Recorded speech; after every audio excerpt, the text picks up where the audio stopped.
ఇది Indus valley civilisation కాలం నాటి coin. ఈ వ్యక్తి ఇక్కడ చేస్తున్నది ఏమిటి? సింధు ఘాట్ కోసం జంతువును బలిస్తున్నాడా? లేదా ఇంకేదైనా చేస్తున్నాడా? అస్పష్టంగా ఉన్న ఈ చిహ్నాన్ని డీకోడ్ చేద్దాం రండి.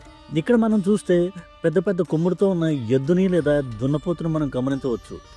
అంతేకాదు ఒక వ్యక్తి పదునైన ఈటిని పట్టుకుని ఆ జంతువు పైన దాడి చేస్తున్నాడు. కానీ ఎందుకు? దీనికి సమాధానం ఇక్కడ పక్కన మనం గమనించవచ్చు.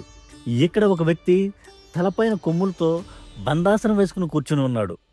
ఈ చిహ్నం ముందు మనం చెప్పుకున్న సింధు ఘాట్ పశుపతిని చూపిస్తుంది. అంటే ఇక్కడ ఏదో స్పిరిచువల్ జరుగుతుందన్నమాట. దీన్ని పురస్కరించుకుని ఈ పశువుని దేవుడికి బలిగా అర్పిస్తున్నారన్నమాట. అంటే జంతు బలులు సింధు నాగరికతలో ఉండేవి అని మనకు అర్థమవుతుంది.